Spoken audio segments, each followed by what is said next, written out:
नमस्कार प्यारे बच्चों।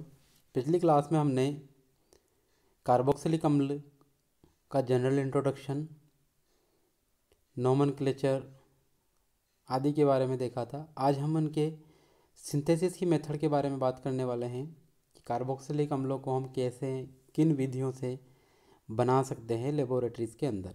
इनको जो बनाने की मेथड है, पहली इसमें आती है प्राथमिक एल्कोहलों के ऑक्सीडेशन द्वारा। तो ये हम जब पिछला जो हमने चैप्टर पढ़ा था कार्बोनिल कंपाउंड, उनमें भी हमने देखा था कि जब एल्कोहलों का ऑक्सीडेशन करवाया जाता है तो एल्कोहल एल्डिहाइड में ऑक्सीडाइज होते हैं, और जब एल्डिहाइड का आगे फर्दर ऑक्सीडेशन करवाया जाता है तो एल्डिहाइड कार्बोक्सिलिक अम्लों में ऑक्सीडाइज हो जाते हैं।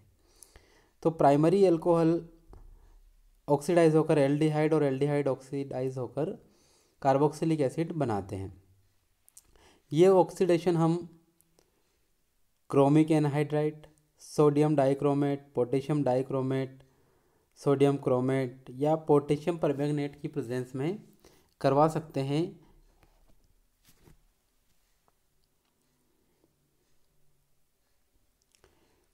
कुछ अभिकर्मक स्पेसिफिक ऐसे होते हैं जो एल्कोहलों का केवल एल्डिहाइड तक ही ऑक्सीडेशन करते हैं। जो हमने जब कार्बोनिल कंपाउंड हम पढ़ रहे थे वहाँ पे जो काम में लेते रेजेंट जैसे जोन्स रेजेंट्स हैं और पीसीसी है, पेरिडीनियम क्लोरोक्रोमेट हैं, ये दोनों रेजेंट ऐसे होते हैं जो एल्कोहलों का एल्डिहाइड तक ही ऑक्सीडेशन करते हैं, आगे नहीं करते हैं।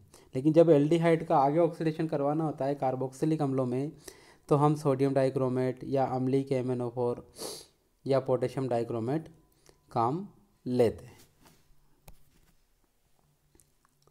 इसके बाद जो नेक्स्ट मेथड आती है वो एल्डिहाइड के ऑक्सीडेशन द्वारा। अभी हमने पढ़ा है कि जब प्राइमरी एल्कोहल का ऑक्सीडेशन करवाया जाता है तो एल्डिहाइड बनता है और एल्डिहाइड के ऑक्सीडेशन से कार्बोक्सिलिक अम्ल बनता है। तो इस मेथड में भी हम जो रिएजेंट जो सीधा लेते हैं, रिएक्टेंट जो काम लेते हैं, वो रिएक्टेंट यहाँ पर अपना एल्कोहल ना होकर एल्डिहाइड होता है, और एल्डिहाइड जब रिएक्टेंट की फॉर्म में काम लेंगे और इसका ऑक्सीडेशन करवाएंगे अम्लीय सोडियम डाइक्रोमेट से, तो ये कार्बोक्सिलिक एसिड बनाता है। यह एल्डिहाइड को हम सिल्वर ऑक्साइड की प्रेजेंस में भी ऑक्सीडाइज करवा सकते हैं, जिसको हम एल्डिहाइड का टोलेन टेस्ट भी कहते हैं, या टोलेन अभिकर्मक के साथ जो एल्डिहाइड का टेस्ट किया जाता है उस रिएक्शन के द्वारा भी एल्डिहाइड को कार्बोक्सिलिक अम्लों में परिवर्तित किया।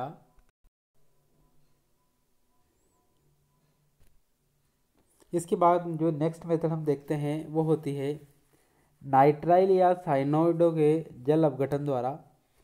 जो साइनाइड होते हैं एल्किल साइनाइड, जब इन एल्किल साइनाइड को अम्लीय या क्षारीय माध्यम में जल अपघटन करवाया जाता है तो एमाइड बनता है। इस एमाइड का आगे वापस जल अपघटन करवाने पर कार्बोक्सिलिक एसिड और अमोनिया का निर्माण होता है। मैकेनिज्म इनकी दो तरह की हो सकती है, एसिड कैटालाइज्ड हाइड्रोलिसिस और base catalysed hydrolysis. Acid catalysed hydrolysis में सबसे पहले साइनाइड का प्रोटोनेशन होता है, उसके बाद उस पर जल का अटैक होता है जिससे एमाइड का फॉर्मेशन होता है विभिन्न स्टेप से जाकर। ये एमाइड अम्लीय माध्यम में वापस जल अपघटित होकर कार्बोक्सिलिक एसिड बनाता है। मैकेनिज्म के जो विभिन्न पद हैं हम यहाँ पर देख सकते हैं। सबसे पहले साइनाइड का प्रोटोनेशन होकर अमाइड का निर्माण होता है, उसके बाद इस अमाइड का फर्दर प्रोटोनेशन और वाटर मॉलिक्यूल ऐड होकर कार्बोक्सिलिक एसिड बनता है। बेस कैटालाइज्ड मैकेनिज्म में सबसे पहले एल्किल साइनाइड के ऊपर हाइड्रोक्सिल आयन का अटैक होता है। इस हाइड्रोक्सिल आयन के अटैक होने से यहाँ पर अमाइड का फॉर्मेशन होता है। इस अमाइड पर वापिस हाइड्रोक्सिल आयन का अटैक होकर जल का अणु यहाँ से प्रोटॉन इस NH2 ग्रुप को देता है, जिससे अमोनिया, हाइड्रोक्साइल आयन और कार्बोक्सिलिक एसिड का लवण बनता है। क्लियर है। बाद में जो मेथड आती है इसके बाद वो होती है एसिड डेरिवेटिव्स के वाटर हाइड्रोलिसिस द्वारा या हाइड्रोलिसिस ऑफ एसिड डेरिवेटिव। इस मेथड में जो अम्ल कार्बोक्सिलिक अम्ल के जो व्युत्पन्न होते हैं, जो डेरिवेटिव्स होते हैं, जैसे acyl chloride, amide, ester, anhydride, इन सभी का जल अपघटन करवाया जाता है और जल अपघटन करवाने पर ये कार्बोक्सिलिक एसिड बनाते हैं। जैसे अम्ल क्लोराइड का जल अपघटन करवाने पर कार्बोक्सिलिक एसिड और HCl का फॉर्मेशन होता है। एमाइड का हाइड्रोलिसिस करवाने पर कार्बोक्सिलिक एसिड और अमोनिया का फॉर्मेशन होता है। एस्टर का हाइड्रोलिसिस करवाने पर कार्बोक्सिलिक एसिड और अल्कोहल का फॉर्मेशन होता है। इसी तरह एनहाइड्राइड का हाइड्रोलिसिस करवाने पर कार्बोक्सिलिक एसिड के 2 मोल प्राप्त होते हैं। मैकेनिज्म हम इसकी देख सकते हैं यहाँ पर। नेक्स्ट जो मेथड आती है वो ग्रिग्नार्ड रेजेंट के कार्बोक्सिलेशन द्वारा, कार्बोक्सिलेशन ऑफ ग्रिग्नार्ड रेजेंट। जब ग्रिग्नार्ड रेजेंट की रिएक्शन कार्बन डाइऑक्साइड के साथ करवाई जाती है तो एक एडक्ट बनता है, यौगोत्पाद बनता है। इस एडक्ट का हाइड्रोलिसिस करवाने पर कार्बोक्सिलिक एसिड का फॉर्मेशन होता है। रिएक्शन हम देख सकते हैं। मैकेनिज्म हम इसकी देखते हैं तो जो ग्रिग्नार्ड एजेंट होता है इसमें मैग्नीशियम के ऊपर पार्शियल पॉजिटिव चार्ज होता है और एल्किल ग्रुप के ऊपर पार्शियल नेगेटिव चार्ज होता है। और कार्बन डाइऑक्साइड में ऑक्सीजन की इलेक्ट्रोनेगेटिविटी कार्बन से ज़्यादा होने के कारण ऑक्सीजन पर पार्शियल नेगेटिव चार्ज और कार्बन पर पार्शियल पॉजिटिव चार्ज होता है। इसलिए ग्रिग्नार्ड एजेंट का नेगेटिव वाला पार्ट कार्बन से जुड़ता है और पॉजिटिव वाला पार्ट ऑक्सीजन से जुड़ता है और इस तरह यौगोत्पाद बनता है।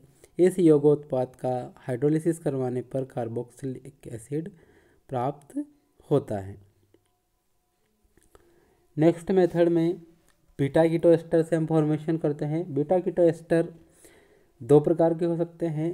पहला होता है मेलोनिक एस्टर के द्वारा। मेलोनिक एस्टर से हम सबसे पहले मेलोनिक एस्टर की रिएक्शन सोडियम इथोक्साइड के साथ करवाकर मेलोनिक एस्टर का सोडियम लवण बनाते हैं। इस मेलोनिक एस्टर के सोडियम लवण से एल्किल हैलाइड अभिक्रिया करके एल्काइलेटेड मेलोनिक एस्टर बनता है। ये एल्काइलेटेड मेलोनिक एस्टर में एक प्रोटॉन और एक्टिव हो बचता है जो वापिस सोडियम एथोक्साइड से रिएक्शन करके एल्काइलेटेड मेलोनिक एस्टर का एनायन बनाता है जो वापिस एल्किल हैलाइड से रिएक्शन करके डाई एल्काइलेटेड मेलोनिक एस्टर का फॉर्मेशन करता है। इस डाई एल्काइलेटेड या मोनो एल्काइलेटेड मेलोनिक एस्टर का हाइड्रोलिसिस करवाने पर एल्काइलेटेड डाई कार्बोक्सिलिक एसिड प्राप्त होता है। इस डाई कार्बोक्सिलिक एसिड को गर्म करने पर एक कार्बोक्सिलिक एसिड समूह कार्बन डाइऑक्साइड की फॉर्म में बाहर निकल जाता है और हमें फाइनल प्रोडक्ट कार्बोक्सिलिक एसिड प्राप्त हो जाता है। बीटा कीटो एस्टर की ही सेकंड मेथड है एसिटो एसिटिक एस्टर के द्वारा। एसिटो एसिटिक एस्टर की अभिक्रिया सोडियम इथोक्साइड से करवाने पर इनोलेट आयन बनता है। इस इनोलेट आयन की अभिक्रिया एल्किल हैलाइड से करवाने पर एल्काइलेटेड एसिटो एसिटिक एस्टर बनता है जो हाइड्रोलाइज्ड होकर कार्बोक्सिलिक एसिड बनाता है। नेक्स्ट मेथड है ट्राई हेलो एल्केनों के जल अपघटन के द्वारा या hydrolysis of try halo alkane. जब 1,1,1 ट्राई हेलो एल्केन का हाइड्रोलिसिस करवाया जाता है तो एक अनस्टेबल हाइड्रेट का फॉर्मेशन होता है जो वाटर मॉलिक्यूल को रिमूव करके कार्बोक्सिलिक एसिड बनाता है। सेम इसी प्रकार की मेथड है haloform reaction. Well known name reaction है हेलोफॉर्म रिएक्शन। हेलोफॉर्म रिएक्शन के द्वारा भी हम कार्बोक्सिलिक एसिड का फॉर्मेशन कर सकते हैं। हेलोफॉर्म रिएक्शन में कार्बोक्सिलिक एसिड और हेलोफॉर्म बनता है जिसकी मैकेनिज्म देख सकते हैं। सबसे पहले जो मेथिल कीटोन होते हैं इनसे हाइड्रोक्सिल आयन रिएक्शन करके प्रोटॉन लेकर एनायन बनाता है। ये एनायन स्पीसीज हेलोजन से रिएक्शन करके हेलोजिनेटेड मेथिल कीटोन बनाते हैं और ये स्टेप 3 टाइम्स रिपीट होकर ट्राई हेलो मेथिल कीटोन का फॉर्मेशन करती है। ट्राई हेलो मेथिल कीटोन पर हाइड्रोक्सिल आयन का अटैक होकर कार्बोक्सिलिक अम्ल का सोल्ट और हेलोफॉर्म का फॉर्मेशन होता है। बेयर विनेगर ऑक्सीडेशन के द्वारा हम जानते हैं बेयर विनेगर ऑक्सीडेशन बहुत ही अच्छी अभिक्रिया है और इससे काफ़ी क्वेश्चन इसके माइग्रेटरी एप्टीट्यूड से पूछे जाते हैं। जो इस यहाँ दर्शाया गया है इसका माइग्रेटरी एप्टीट्यूड विभिन्न ग्रुपों के स्थानांतरण की जो क्षमता है, माइग्रेशन का जो एप्टीट्यूड है वो है सबसे पहले हाइड्रोजन, फिर तृतीयक एल्किल, फिर द्वितीयक एल्किल, फिर फेनिल, प्राथमिक एल्किल और सबसे कम जो माइग्रेटरी एप्टीट्यूड है वो मेथिल ग्रुप का रहेगा। इस रिएक्शन में सब जो कीटोन होता है कीटोन से अभिक्रिया करवाते हैं पर एसिड की, तो जिससे कार्बोक्सिलिक एसिड एस्टर बनता है और एसिड का हाइड्रोलिसिस करवाने पर कार्बोक्सिलिक एसिड का निर्माण होता है। सबसे पहले पर एसिड कीटोन के ऊपर अटैक करता है जिससे एक इंटरमीडिएट का फॉर्मेशन होता है। इस इंटरमीडिएट का प्रोटोनेशन होकर ये कार्बोक्सिलिक एसिड में टूट जाता है। ये एस्टर में कन्वर्ट हो जाता है। एस्टर का हाइड्रोलिसिस करवाने पर कार्बोक्सिलिक एसिड और अल्कोहल का फॉर्मेशन होता है। लास्ट मेथड इसमें आती है एल्किल बेंजीनों को ऑक्सीडेशन द्वारा।